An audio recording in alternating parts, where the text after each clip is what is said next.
TZ coming all strong. Hello and welcome to another episode of The Conference Call. My name is Chris Edwards. I'm one of your hosts, and my other two co-hosts, TJ and Rex. Guys, welcome. How you guys doing? Good. I am good. Awesome. It's a beautiful Tuesday. Awesome. So, it is a beautiful Tuesday when we're recording this. So, thank you guys for watching last week's episode. That was part one of a three-part series, and this is part two of that three-part series. And this is basically just an introduction to who we are and what our mission for this channel. So I spoke last week about, what it is that I want to provide and give to this channel, and then also just talked about my journey and how it is that it relates to what we're doing here. And since this is the second part, this week we're going to have TJ talk to us about what this channel means to him and how he has gotten from where he is to now. So, TJ, the floor is yours, my friend. It is basically a conversation that I get. You always want to jump up here when I get to record, and why? So, yeah, Miss Girl is rubbing herself all on my laptop, so she may be all up in the screen. So this channel is basically a conversation between three Black, I'm going to say queer because Chris claims bi, so I can't say gay. Plain. Big C. That's his identity.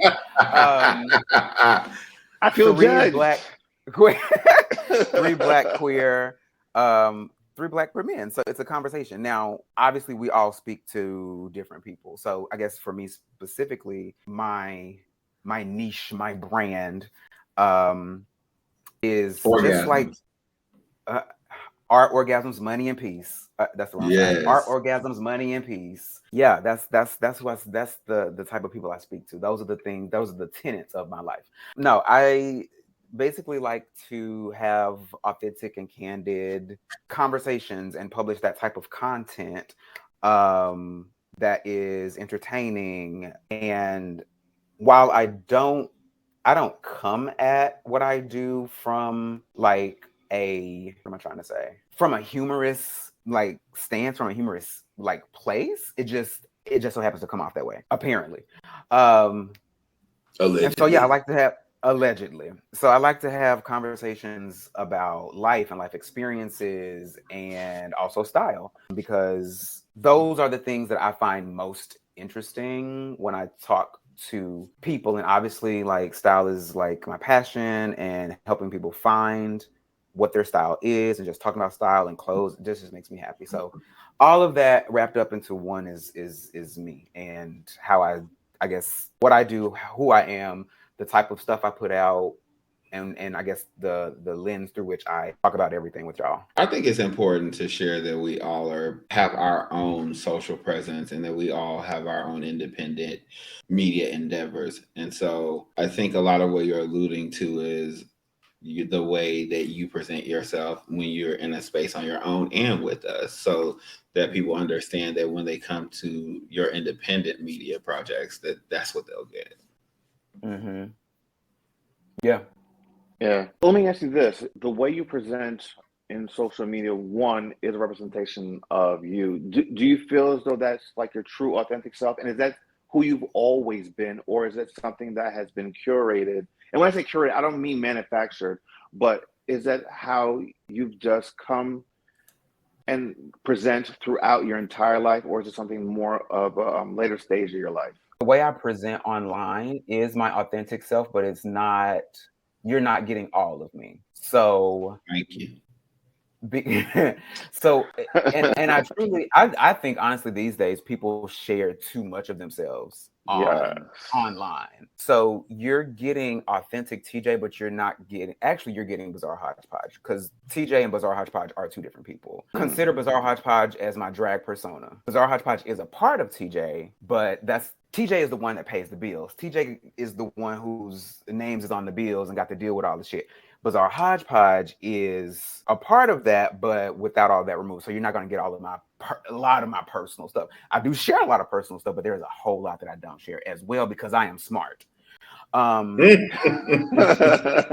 So, which makes sense. Yeah, like you can't just give everybody everything, especially the internet, because the internet has an opinion about literally everything.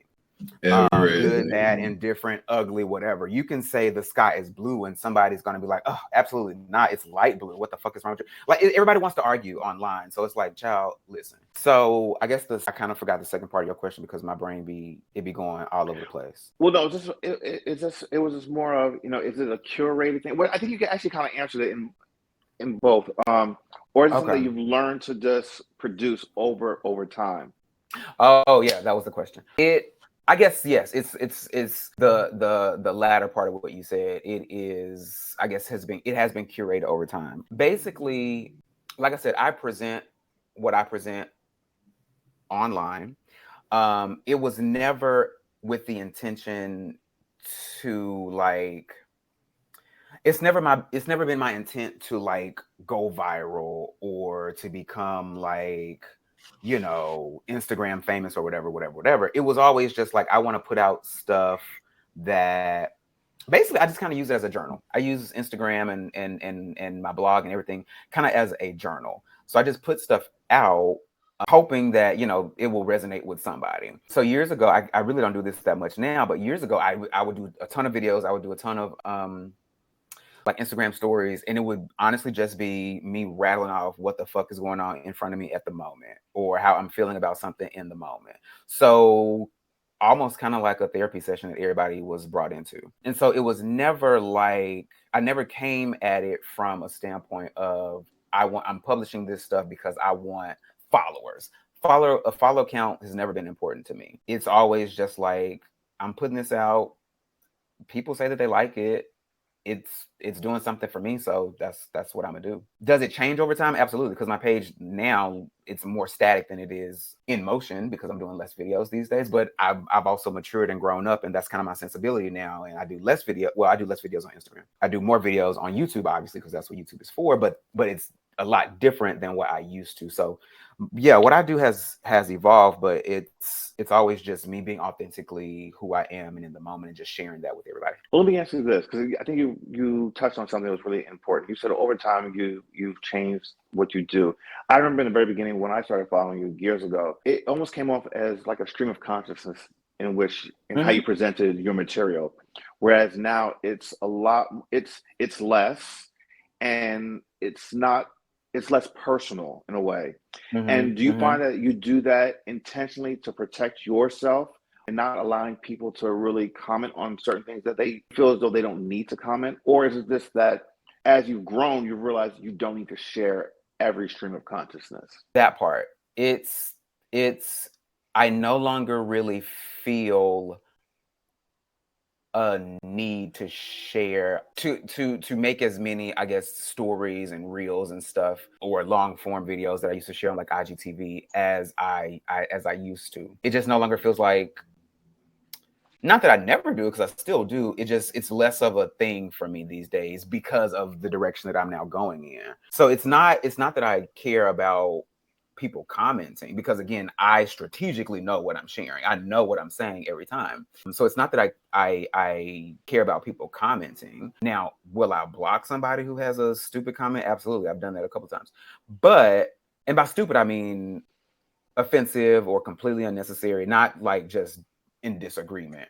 But yeah, it's just that these days I feel as though I have somewhat evolved or matured or taken bizarre hodgepodge in a different direction, and that direction no longer really includes all of those types of videos, I should say. And I know, like, and there are times where I'm like, I remember like people saying, "Oh my God, I love your videos," and "Oh my God, like this really helped me out. I needed to hear this right now, and this has really gotten me through my day." And I love all of that. And a lot of my stuff is still on my Instagram page for now. But yeah, like because I used to do it a lot. It was daily. I would be on my Instagram stories. It's just that now it really doesn't even cross my mind when I'm going throughout my day to day now. It's just like, okay, let's actually live in real life. Now, every now and again, when something happens, I might pick up my phone and be like, hey, well, this is what's going on, or I got to share how I feel about this situation, or this weird ass situation happened to me. I want to share it. But these days, honestly, it's just like, okay, cool. Let's just keep it moving. I think that's really interesting. Yeah, I think that's interesting that you say that, because it has me wondering, when you say you don't share everything anymore, what part of you is it that you think it would be okay for you to, like, what part of you that we don't get that you would feel comfortable with sharing with people normally? What parts? Can you Yeah, rephrase the because question? so when you were talking earlier, you mentioned that you were kind of, Chris said you were doing like stream of consciousness things, and that you were sharing whatever you felt like sharing in that moment. And you said you stopped doing that because you didn't feel the need to do it anymore, and also because you have evolved. So I wanted you to talk more about what that evolution is, and like to talk about maybe what we don't get from you that Mm-hmm. you're fine with sharing, but perhaps it's just not anything that you think that you would want to just make a video about. Like, it may be I something don't. that's encouraging or something that's interesting. Like, maybe you're keeping the best bits for yourself because you're more focused on experiences than engagement, that kind of thing. Yeah, I really don't think. Honestly, I feel like the things that I share now are the things that I would think are of interest, and anything I don't share is not of interest. So let's say I go out, like, so I went out this past weekend to this big ass, like, kind of like small indoor theme slash amusement park. I had zero, like, it never crossed my mind to pick up my phone, even take a picture, or to do a video or anything like that. Whereas in the past, I probably would have done something like that, and I still do to a certain extent. But I feel like I'm more present now with Mm. a lot of things that I'm doing, and so because I'm present and enjoying the moment and enjoying the people that I'm with, like, I just pick up my phone less these days. Yeah. So the stuff that I do share, but now John, one of my friends, John, he did record a video and I did post it on my story. And so I appreciate him for that. But it was just like, okay, cool. This thing is happening. I'm with my friends. I'm having a good time. And it doesn't necessarily need to be shared because I'm having a good time and I don't feel like interrupting the moment or bringing myself out of the moment to bam, this is what's going on. So Yeah. yeah, but again, sometimes I'll do it and sometimes I won't. It just depends on how I'm feeling in the moment and whether or not I feel like that's even something that is even worth sharing, I guess. Yeah, I think I'm interested in the evolution of TJ. I know when Chris talked about his journey during the last episode, he talked about what it was like, what his letting in process was like. And I assumed that there was never an out or an in for you to let anybody into, that you've always pretty much just been who you are right now. And I don't know anything differently because when I met you, you were always pretty much, and that's not to say that you haven't evolved, right? I'm saying that the core of who you are has not changed since I met you. And Mm-hmm. so I'm curious about what your evolution was like, or how you conceptualize the evolution from, you know, being completely public about the person that you are to now. I don't know if I can even answer that because I guess I haven't really thought much about that, to be honest. It's just like, to me, it's just like kind of it's been just a natural kind of progression of sharing a lot, sharing less, getting to where I am now. It just feels right based on everything that's going on in my life. So Did you ever have a what am time I, where you had to, like, talk to people about your authentic person, or has that always just been front and center? You know what I mean? talk to people about my authentic person? How do you mean? Yeah. So what I'm saying is, like, for example, a lot of times at work and with people that we don't know as well, or we're getting to know new people, like, at what point do you share, okay, this is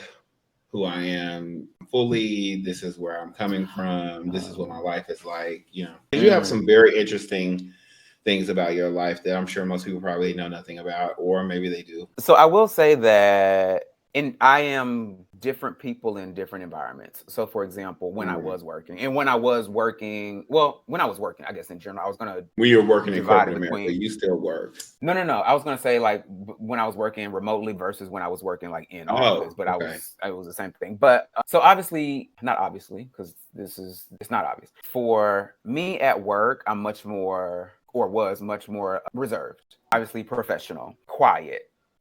Come in, do what I gotta do. There weren't many opportunities to make friends because I'm like, I don't make friends at work. It's been a very long time since I've made friends at work, especially with my last Mhm. job. I was like, child, no. Um, So it was, I mean, it was literally just like, let's get this money. Let's make this check. Let's let's show up. I mean, yeah, I'm gonna be courteous. I'm gonna be, friendly or whatever. It's not like I'm coming in and just being like completely like shut off. But at work, you're one person, and when you leave work, you are not that same person. And so I will say that. So that's work. I would say, like, in my friendships, you're getting TJ. Mm-hmm. You're some bizarre hodgepodge may slip in every now and again, but you're getting TJ. And that's why I say there's a difference, because it's not that I am, and y'all may agree or disagree, it's not that I am a completely different Which one person. do we? You get TJ. Right. Oh, okay. You get TJ. Listen, I had to ask. So I guess, you know what, consider it, how an actor is an actor when the screens are recording, but they're consider it the same thing. Like, when I'm recording something, I'm heightened, right? You're getting a heightened, that's what it is. You're getting a heightened, an exaggerated version of TJ. But with friends, and when the red light is not on, I'm TJ. Ooh. And so I am red light. So yeah, it's I guess code switch for, like, I'm in different settings, I am different people. And I find that interesting because it's the exact opposite of me. Yeah, and hold on, I want to ask a question, because it relates to the same question, and I think I kind of touched on it last week a little bit, and I think what you were asking, Rex, is like, do you show up as the same person at work that you do in life? And it doesn't mean you saying, oh, hey, I'm queer, I'm gay, but like there are certain things. So for instance, with me now, I don't work in corporate America anymore. I work from home, but I deal with a lot of people from many, many industries on a regular basis. And my personal life, to some degree, sometimes is a part of my working relationship. So like, one of the things everyone knows is I'm married. Everyone knows that I'm married to a man, and then that becomes a part of my work environment, So for instance, for some of the stuff that I do for work, I have to travel. And, I'm lucky enough that I'm able to travel with my husband and to have some experiences on the road because of work environment. So, in the past, my private life and my work life were completely separate. But because of where I am now in my in this whole space, and from the conversation we had last week, my personal and work life commingle equally almost. And there's no separation anymore for me. It's all in. So it's like, and it's not like it's intentional, like going, like, oh, I'm this and I'm that. And no, it's just that it's just a part of who I am, and it's a part of everything that I do. Right. And I think that's kind of what Rex was asking. Yeah, that's a lot of what I was asking. And I was trying to maybe help the audience reconcile the difference between online TJ or bizarre hodgepodge and real life TJ, because like they may see you. What if one of your followers see you at a restaurant? They're gonna expect you to come up and say, "Hey, I'm TJ. I'm a professional speed dater. I'm an artist. I'm a whatever." You know what I'm saying? Like, I'm a pilot. You know that. You know what I'm saying? They may think they may. You know how people expect the persona that they see online to exist 100% of the time. You know what I'm saying? I've heard like Nico and I say this before, right? People want Uncle Clifford when they meet him, and they have a trouble reconciling that that's a character. That's not his personality. Right. So I would think, and this is why I say y'all can agree or disagree, and please let me know. Like, I would think if you were to run into me in the streets, it'd be dark. I would hope that the person that you have seen is similar, maybe not the same, very, very, very similar, very close to the person that I actually am. If there's a stark difference, then I'm doing something wrong. There and is. I'm being absolutely. I don't. There's a stark difference, though. I would say that the difference is not in your character; it's in your behavior, right? So you seem very approachable, very interested, and interacting with people, the way that you come across, because you're very open and very transparent with the things that you think. In real life, 9 times out of 10, you probably wouldn't talk to the person, like, because that's not you don't strike up conversations with people that I've seen. Like you're like you said, you're more reserved, so they may think, oh well, he sure is cold. It's not that you're cold, you know. Okay, well, so here's the thing. It is because so online people may view the content, but I'm talking to myself. Right. I'm not having a conversation with any one particular individual. And so it's not as though, so I don't, do you think people think I'm an extrovert? I think so. They might. Oh, they should not. They might. Not. I mean, even though you say it, consistently announce that you're an introvert. You say that quite frequently on your social media. But the behavior that you display in video is not consistent with what you say about yourself. I agree. As far as I do agree with that. Well, no, but see, that's all about perception. It's like, because here's the thing: if you were to come off as an introvert on screen, nobody would watch. It makes it hard for people to connect with you. Well, but because it's hard to be socially awkward when you're in the room by yourself. Exactly. Yeah. You know what I mean? So I guess with Bizarre Hodgepodge being an exaggerated version of TJ, that is also, I guess, a more extroverted version of TJ. Absolutely. But yeah, if anybody comes up to me, first of all, I am open. I'm open to conversation and all of that. It's not like I'm gonna be like, okay, what the fuck is going on? But I am, this is something I'm actually working on. I'm not the type of person to walk up to someone and strike up a conversation. That's not who I am. So again, if you walk up to me and start a conversation, I'm like, oh yeah, hey, how are you? Blah blah blah. We can speak, but me walking up to somebody, you're not that making a no. Yeah. You know what? I think that we have that kind of duality in common, whereas Chris is basically Chris all the time. Yeah, like I'll walk up to someone, I have a conversation, or someone walk up to me, and I'm just like, okay, let's go. I'm ready to talk. You know, he the type of motherfucker that asks you, "What's that in your basket? What aisle you get that on? How much was it?" You know what I'm saying? That's not me. That's never been me. But again, I am working on that. And the one thing that has me working on that is like a class I took 2 classes ago. It forced me out of that comfort zone. Literally part of the class was to get out and talk to strangers. And I was like, Jesus Christ, I'm going to die.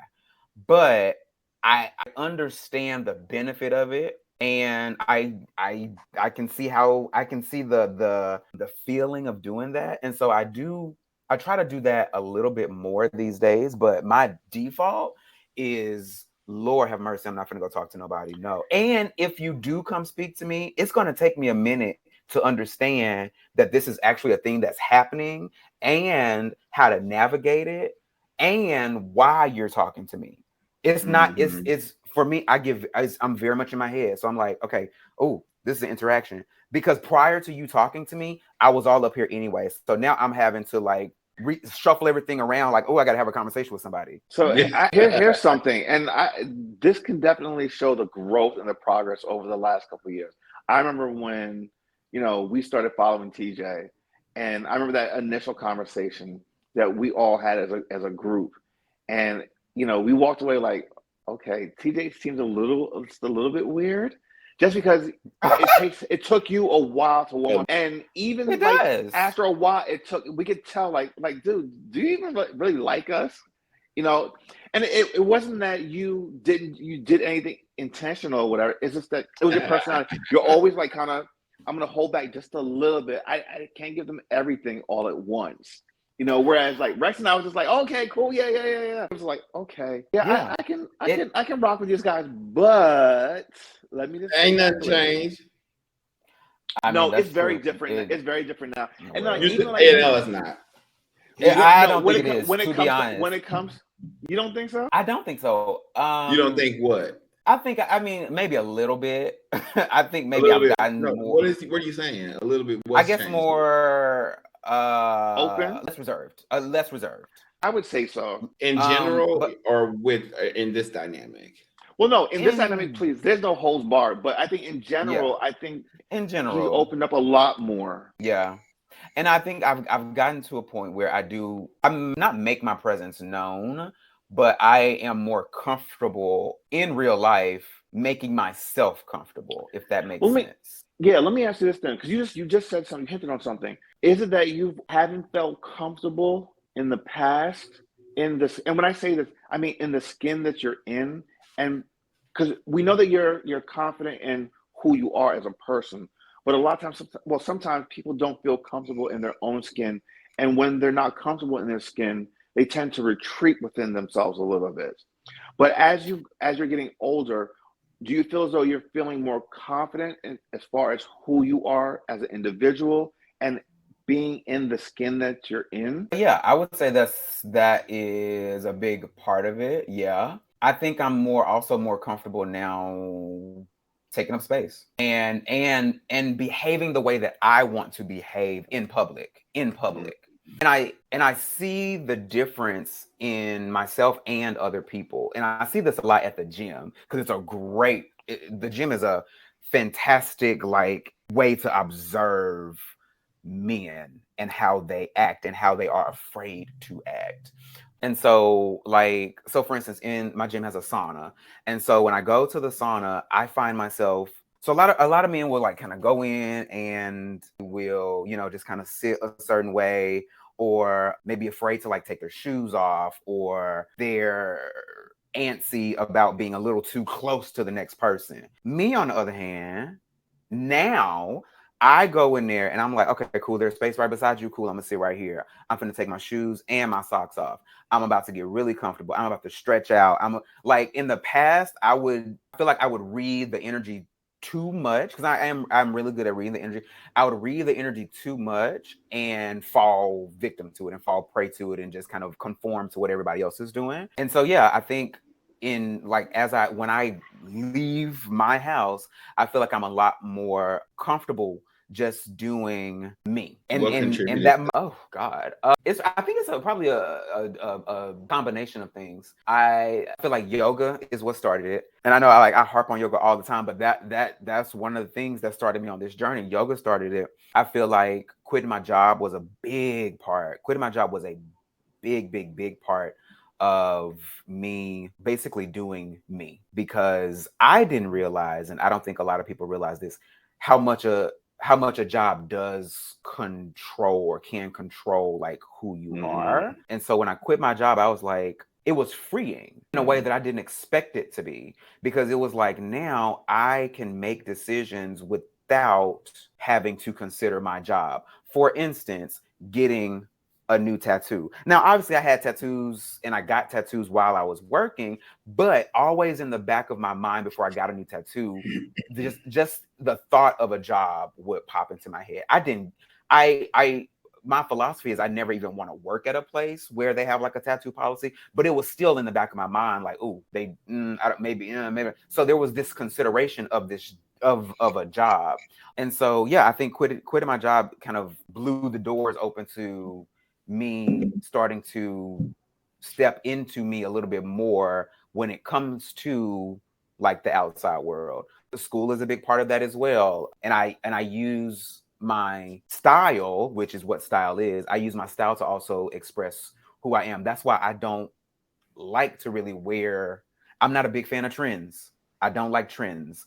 That's why I like to wear something. I like to wear a lot of statement stuff. I like to wear, if I'm wearing a graphic something, I wanted to say something that's going to get somebody's attention, not just for that fact, but for the fact that this resonates with me. And I like the fact that, it's different. You're not going to see a lot of anybody else or a lot of other people wearing a shirt that says art, orgasms, money, and peace. Shout out to a Black woman business owner in Nashville who made the shirt. A lot of those things kind of contribute to, or they do contribute to, I guess, how I'm this new era, I guess, that I'm in. Not your new era. My new era, honey, as Mistress says, and Lux and all these other folks.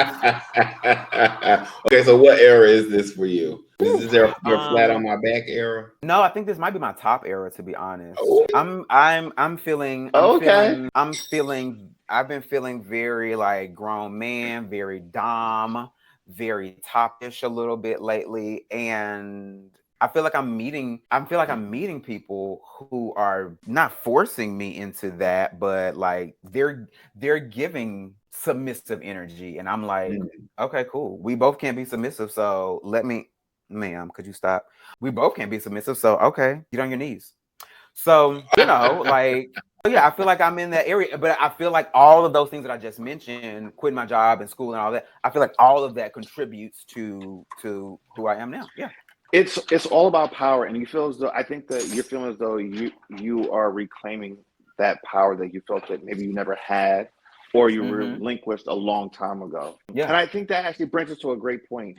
Talk about who it is you're actually speaking to, because now you have this platform, and we all have this that we can, use to our benefits. Who are you speaking to? Yeah. So that question, so when we were talking about this before, I think I started off saying like everyday people. And I do, to a certain extent, feel like I'm talking to everyday people or just everybody. But like I said, I guess at the beginning is like, so what I do now, what Bizarre Hodgepodge is now, because it is ever changing, just like I am, is I'm focusing more on my passion, which is clothes and styling. And so for instance, on my YouTube page, I'm talking a lot about clothes and styling. And so I feel as though I'm talking to people who have either an affinity or a curiosity about clothes and styling just in general. Because I feel like a lot of times when we say style or stylist or styling, I feel like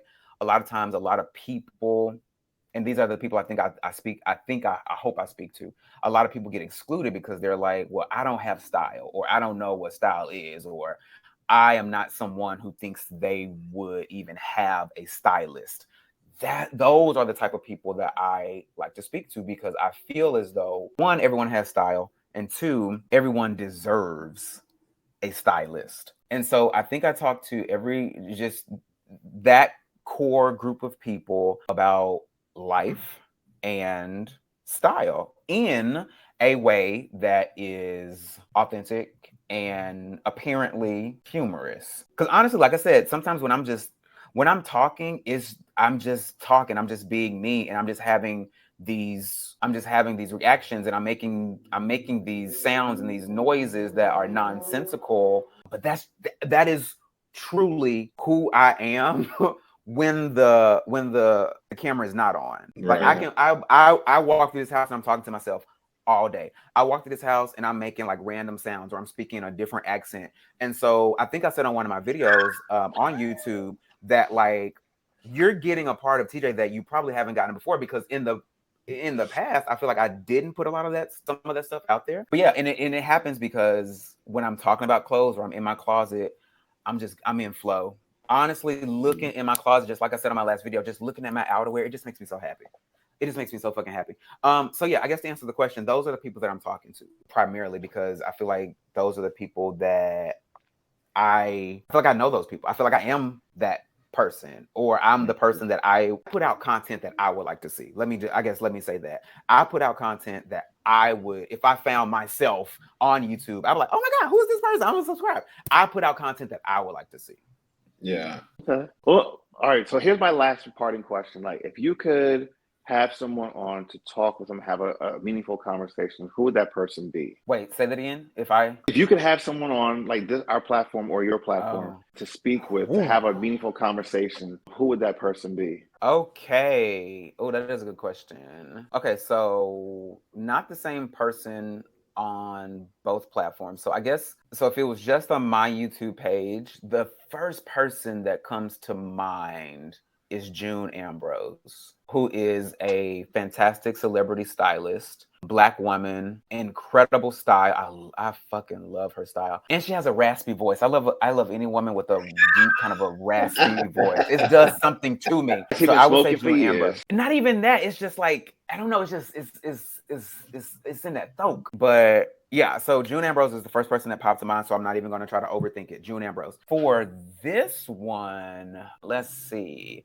Because I'm picking someone that we would all like, that I would obviously be interested in speaking to or having as a guest, but then also somebody that y'all would be into as well. Let me think. You know what? I bet you're gonna tell us. I am gonna tell you, I but hope let so. me. I want to see. I want to make sure this is my answer. I would want to speak to Raheem, who does OnlyFans. I don't know his last Who name. does what? He has an Shabazz. OnlyFans, or yes, him. I feel like that's someone that I would be interested in speaking to, and that y'all would be interested in speaking to. Perhaps I could be wrong, but yeah, I would like to have a conversation. I would like to have a conversation with him Okay. for obvious reasons, but also I feel as though his content, it's not the typical. There's some skill and some sensuality and some passion behind what Raheem puts out. It's not just typical fucking. There's some sensuality within that I appreciate very much, and I'm not even subscribed. But there's I feel like what he does, a lot of people don't do. So yeah, I would say him. Okay. Yeah. All right, Rex, you got anything else? I don't think so. I think the All cake right. Okay. TJ, do you have anything you want to close us out with before we wrap up? I don't think so. No, I don't. Okay. All right. Well, this has been part 2 of our 3-part series of getting to know us and really understanding what it is why we're doing this channel and what we look to get out of it and what we look to bring to you guys, the viewing audience. We hope that you are enjoying this. We hope that if you hadn't had a chance to watch part 1, definitely go back. We'll make sure we put it somewhere on the screen so you guys can go we'll make and a playlist. Yeah, a playlist. So you guys can go back and watch it. But we enjoy bringing this to you. I think that this allows you guys to understand us a little bit better. And like I said, we're going to continue to do the funny shows, the stuff that is really interactive. We'll do the live shows. We're also going to do these pre-recorded pieces as well. We hope that you're enjoying it. Please don't forget to leave a comment below, subscribe, and then also don't forget to click the little bell so that you know that when we put new content up, because that's really going to be important for us to grow this channel. And then also, please share this material. If you find value in what it is that we're presenting, I'm sure that someone else that will enjoy this content as well. So please don't forget to share it. And also, we are here on YouTube, but we are also on Instagram. So be sure to follow us over there. You can follow me at constantly_changing for me. And then also, Rex, where can we find you? At Rags and Pieces Mag and on Instagram at Rags and Pieces Mag. All right. And then TJ, where can we find you? Bizarre Hodgepodge on Instagram and YouTube and Twitter, but whatever. BZARHADGPODG. And today we we have a find relationship Donald with Trump Twitter. in jail. What? Oh, is that going on today? Yeah. Yes, he was formally arrested and indicted today. It's probably playing in the background now. It's on. I think CNN is on, but it's not. That's why I said that. Has the mugshot been released? You see it? No. So I believe that he actually did not take. They did not do a mugshot for him. He's just been fingerprinted. But of course, because he's Trump, he put up a fake mugshot and on a T-shirt that you can buy right now that says "innocent." So of course there's that. Yeah. But anyway, look, I'm living for it because this is one of possibly 4. So we'll be seeing this played over a couple of times by the end of this year. So that's a positive. But anyway, the white people are gonna go crazy. They're about to lose it. They're already crazy. Thank you guys for joining us, and join us this Thursday for another live episode. And stay tuned for more episodes as we post them throughout the week. Have a great one, everyone. See you next time. All right.